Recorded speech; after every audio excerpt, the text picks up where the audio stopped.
that I actually shot. This has been a week almost, but we ended up finding them. You can see we're in this pick cornfield. So that's a roamer. That is cool deer, dude. He is cool. What's going on, everybody? Welcome to The Obsession. I'm Carl Bethke. Mike Sadler here. Mike, got any questions over there? No. None? No, thanks for tuning in. We appreciate you guys. Yeah. Appreciate each and every one of you. Glad you enjoyed the show today. Moving on. I do. What do you got? I do. So. Yes, sir. This is the benefit that we have that I hear all the time. Okay. So, I've had people ask me, do we think that people that do food plots kill bigger bucks? Do we think that people that do food plots kill bigger bucks? Well, I think big bucks come down to whether or not they're on your land, obviously, I mean, where you hunt. I know for a fact that I have one good buddy I used to work with who shot 5 bucks I know of that are over 180 on public land. Mm-hmm. So there's no food plots on public land, especially where he's hunting. But he's one of these guys that puts that effort in, goes the extra mile. Mm-hmm. I mean, we're talking once you shoot one, it might take you a day, maybe 2, to get it out of where he shot it. Mm-hmm. So, do I think food plots make you kill big deer?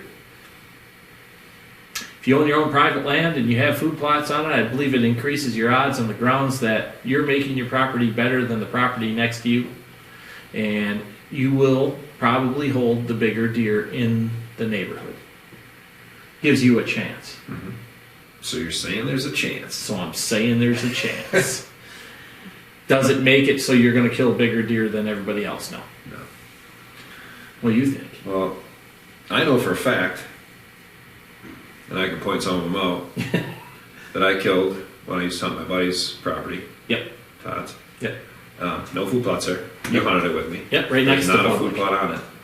Nothing. Nope, nothing. And I've actually killed some of my biggest deer there. Yes. I think you killed your biggest one, didn't you? I did kill my biggest one there. Yeah, showstopper, he's upstairs. Yep. So no, I don't think you need them, obviously. Most places don't have them. I think it's all in, like that property was, I knew where to be. Yeah. And I knew when to be there. So what you're saying, learning your property. 1,000%. Yes. And the only reason I killed them is because I knew the property, mm-hmm. researched it, and was there when I had to be there. Yeah. Sat in the stands where I knew deer were going to be, mm-hmm. Set stands where I thought they would be, and the deer roamed that property in search of does, and I knew when they did it, and that's when I killed them. Right there, Mike, the statement you just made basically makes the most sense for people if they didn't understand what you said. I'm going to point it out and make it real simple is, you hunt certain places, when the time is right. Otherwise, you don't hunt. Mm-hmm. This here is a fine example for us. And I will tell you guys this for sure. We hunted far less this year than we ever have. I mean, spent time in the tree. Yep. We worked our butt off all year to set the properties up where we wanted them, how we wanted them, and did a bunch of stuff, which we still will change here coming next year because we learned certain things.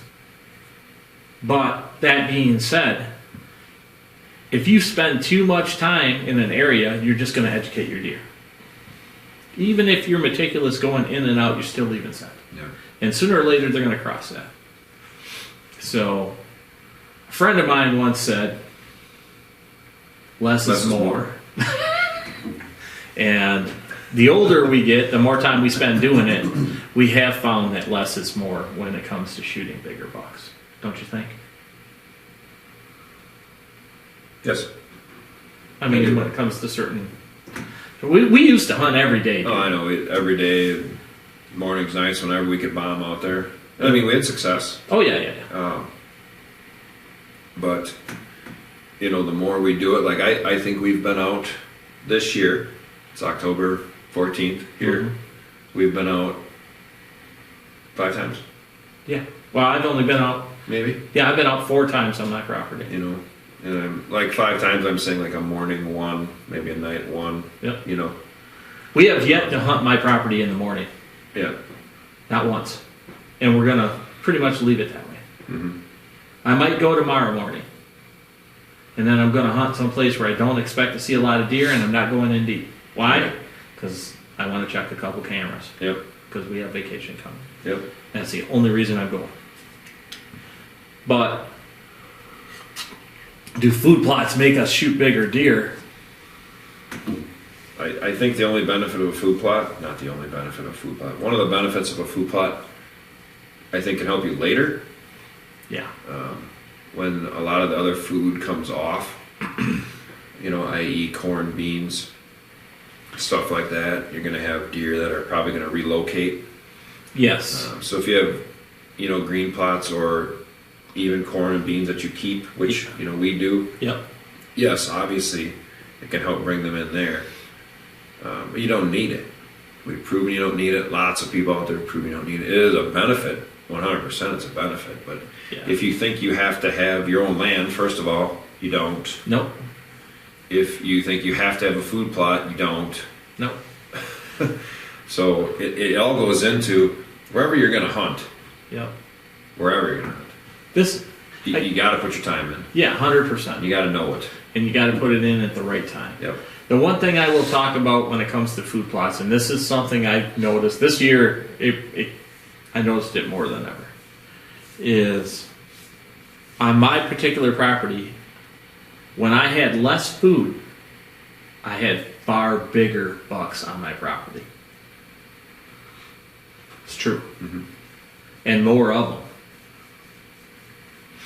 Now, why is that? I didn't have as many does. Yeah.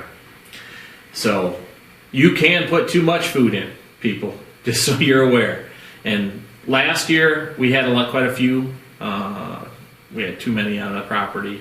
We reduced the food. This year, obviously, we reduced it.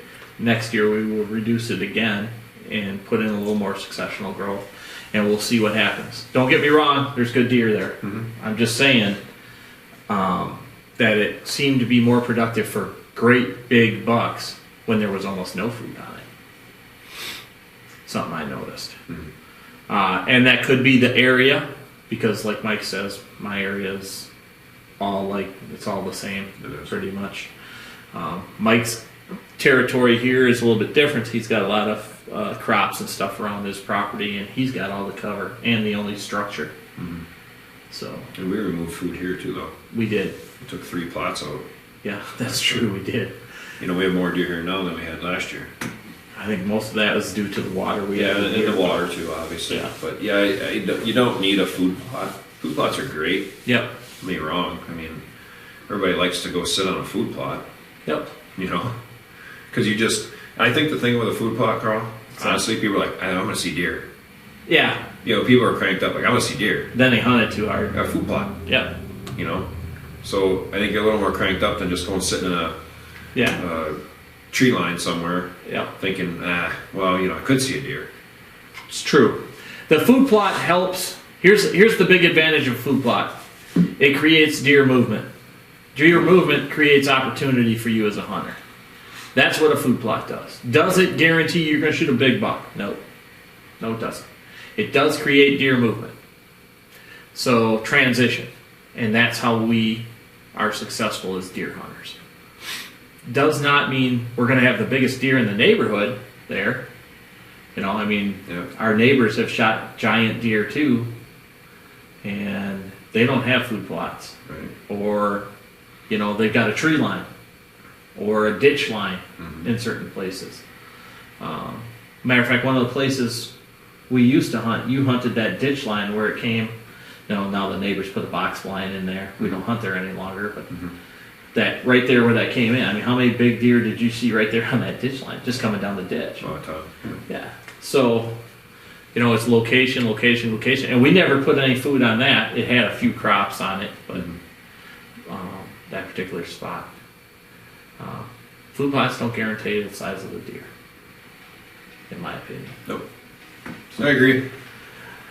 That pretty much covers that one. We appreciate you guys listening. If you guys have an opinion on food plots, or are they going to make you shoot a big deer just because you have food plots, we'd like to hear what your guys' thoughts are on that. And if you've documented anything like that too, we'd like to hear what you guys have to say. If you get a chance, remember to subscribe to the channel. Hit the Reaper in the lower right-hand corner. If you want to listen to the podcast, hit us up at Spotify, Google, iHeart, Apple Podcast, Apple, Amazon, YouTube, RSS.com. Yeah, buddy. Yeah, buddy. We appreciate each and every one of you. Also check out Instagram at Rush Outdoors Wisconsin. So it's Rush Outdoors WI, or on The Obsession Podcast Hunting on Instagram. Also, we appreciate each and every one of you. Have a good day. Click on like, people. We need it. So this is Romer, buck that I had on my property for actually since July. I have pictures back of him. So I shot him. I hit him up high. Probably 5 on that side. 1, 2, 3, 4 on this side. Big old tank of deer. Oh. I thank Mike for this one. Putting on his plate here this year.